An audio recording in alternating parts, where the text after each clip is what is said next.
Terima kasih Anda terus di Mata Najwa. Pilih siapa? Prabowo atau Jokowi? Tadi sudah dimulai dengan orasi, sudah ada perdebatan dari masing-masing kubu.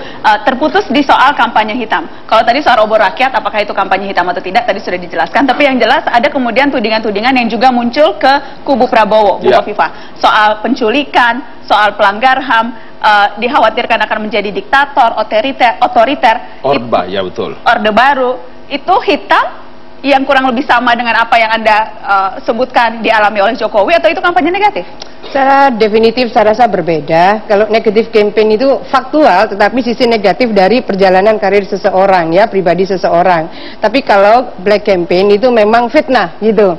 Nah, kalau yang ini? Baik, kalau yang ini saya rasa kita mesti melihat kembali bahwa ada keputusan Dewan Kehormatan Perwira. Nah, kalau ada keputusan DKP pasti ada sesuatu yang mengantarai. Sehingga menurut saya ketika ada keputusan DKP terhadap perwira tinggi, maka yang terjadi ini faktual, itu bukan black campaign. Kalau itu kategori negatif, ya, tapi itu bukan black campaign, bukan fitnah. Saya ingin sampaikan itu bukan fitnah karena ternyata ada keputusan DKP. Oke, ya. Bang Ali, itu bukan fitnah?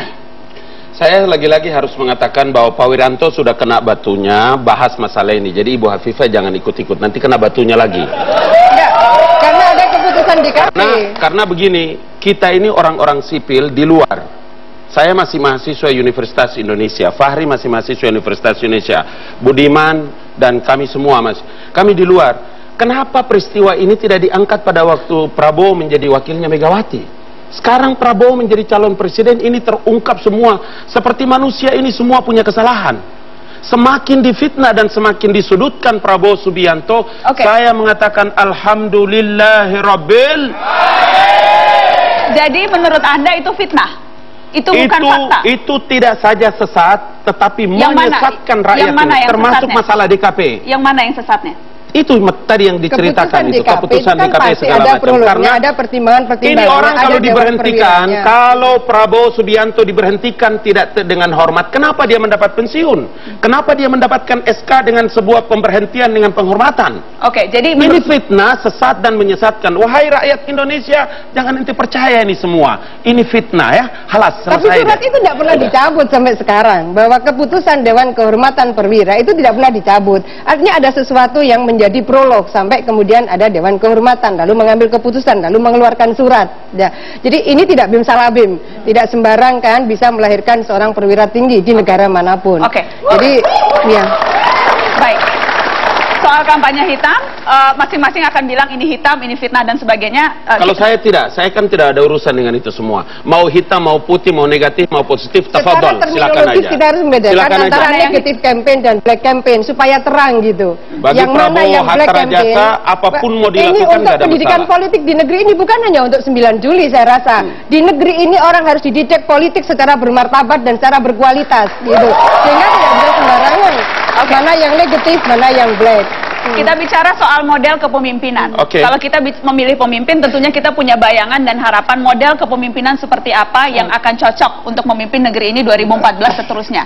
Model kepemimpinan apakah yang ditawarkan oleh masing-masing dari jagoan Anda, dan mengapa itu yang paling pas untuk Indonesia 2014 ke depan, Bang Ali? Ya, bicara tentang kepemimpinan bagi Indonesia ini kan kami berkali-kali mengatakan bahwa Indonesia ini tidak membutuhkan seorang manajer.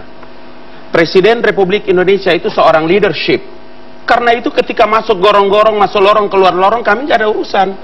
Kami percaya bahwa memilih seorang presiden itu adalah membangun sebuah karakter.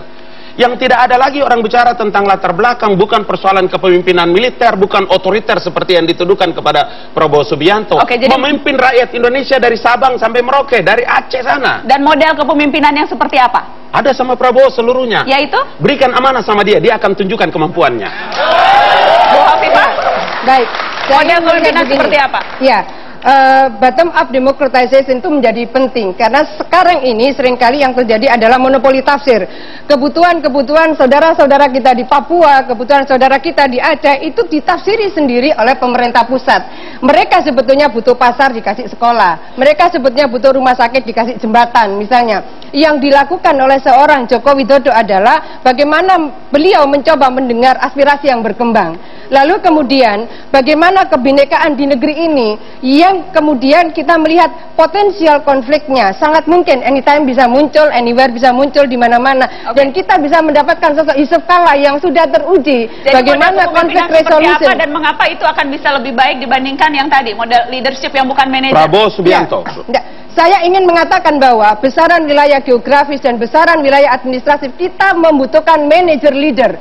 Dia memiliki strong power leadership, tetapi dia juga memiliki skill managerial skill yang juga bagus.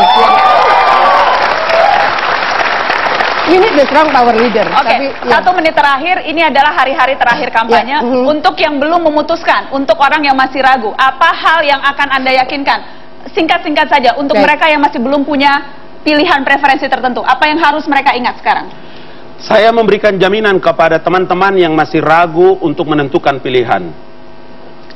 Pilihlah nomor 1, Prabowo Subianto. Saya Ali Mukhtar Ngabalin menjamin bahwa Anda tidak keliru. Berniat memilih saja sudah mendapatkan pahala, apalagi kalau tanggal 9 Anda memilih nomor 1 Prabowo Subianto. Insya Allah Anda. Ya, saya ingin mengajak kepada seluruh warga bangsa, terutama yang masih kategori undecided voters, bahwa saya ingin mengajak salam 2 jari. Jangan lupa pilih Jokowi JK untuk membangun Indonesia bermartabat dan Indonesia hebat ke depan. Mempertemukan Castorius Sinaga melawan Budiman Sujatmiko. Tetaplah di Mata Najwa. Pilih siapa, Prabowo atau Jokowi? Terima kasih Bang Ali sudah hadir.